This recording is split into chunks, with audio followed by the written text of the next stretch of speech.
कुछ घटनाएं घटती है ना तो मैं विनय से यार कोई ये ना लगे, मेरे नाम से आपको कुछ भी कोई कहे ना कभी मत मानना, प्लीज प्लीज प्लीज। मेरे निकट कोई नहीं है मेरे सिवा।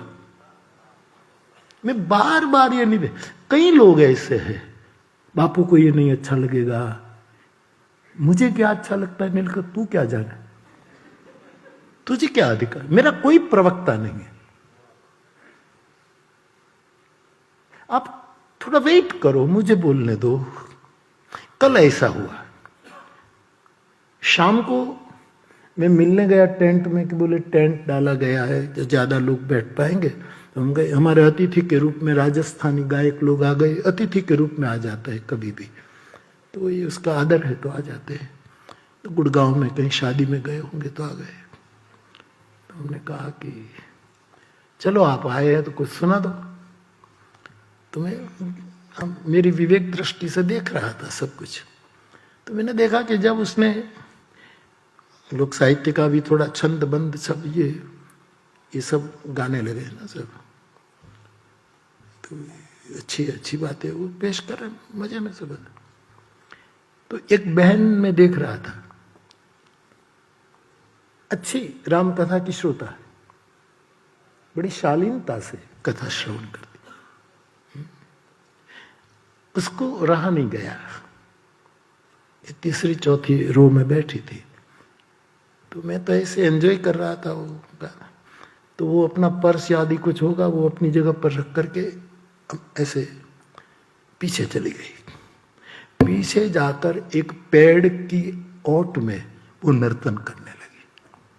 ये शालीनता थी उसकी, लेकिन कोई व्यवस्थापक उसके पास जाकर के बस बंद करो, बापू को ये अच्छा नहीं लगता। अरे तू बापू का प्रवक्ता है तू, ऐसा बहुत चलता है। मैं फिर से, मेरे निकट कोई नहीं है मेरे सिवा, और मैं आपसे वादा करता हूं कभी दूर नहीं होऊंगा। आप धैर्य क्यों नहीं रखते हो? ये लोग मेरे साथ है, वो भी मेरे निकट नहीं है। इसमें से भी कोई कहे कि बापू को ये चम सालों से नहीं, न कोई, मेरा वैश्विक परिवार में मेरे निकट कोई नहीं है, मैं किसी से दूर नहीं हूं। इस सार्वजनिक निवेदन को हृदयस्थ करिए। आज उस बड़ी पीड़ा के साथ उस बहन ने मुझे चिट्ठी लिखी, बापू को अविवेक हो गया था, एक व्यवस्था वाला आदमी आया, खबरदार ऐसे ना। और मैं देख रहा था, बिटप और देख ही रघुराई, कल आप तो सुतीक्ष्ण को भी नाचना बंद करवा दोगे।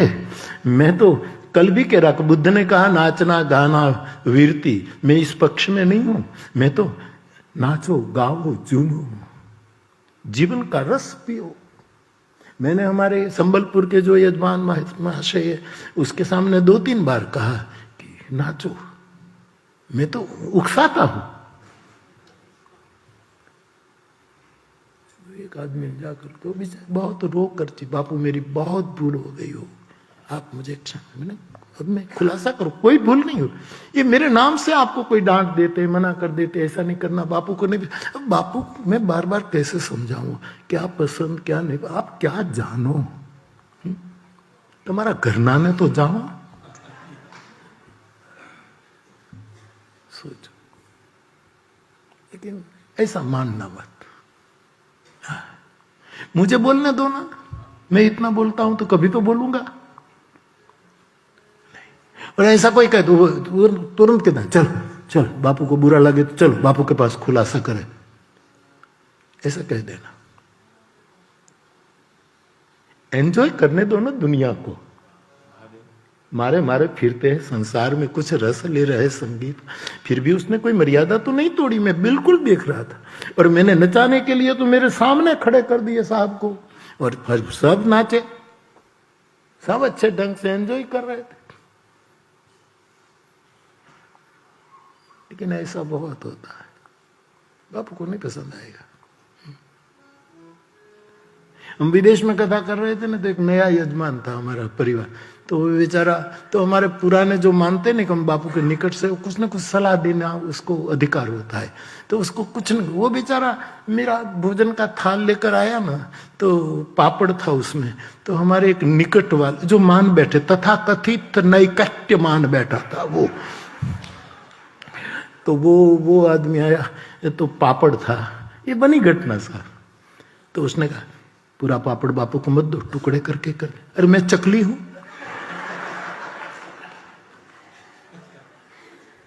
मैं पापड़ तक नहीं तोड़ सकता, इतना मुझे कमजोर समझते। कमजोर हो? मुझे बहुत हंसी आई। मैंने कहा भाई ये तो बेचारा क्या पति पति पापड़ के टुकड़े कर दे, हद है। कैसे समझाऊं, बड़े ना समझ हो, हमसे ना जीतोगे। क्योंकि मैं मैदान में कहूंगा,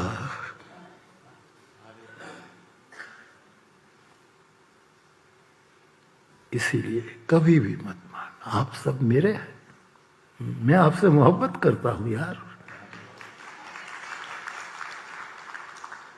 आप इतना समय देते हैं परिवार छोड़कर, इतनी आस्था, कोने में बैठ बैठ कर अश्रु गिराते, आपका समर्पण कोई कम है क्या? जिसने कहा होगा उसने तो अच्छा व्यवस्था के लिए कहा, लेकिन कहां व्यवस्था बिगड़ी थी? मैं यहां बैठा, वो बेचारी दूर एक पेड़ के, मुझे बिल्कुल सुतीक्ष्ण याद आ रहा था, तो इतना डांटा कि वो रोकर चिट्ठी लिख रही है।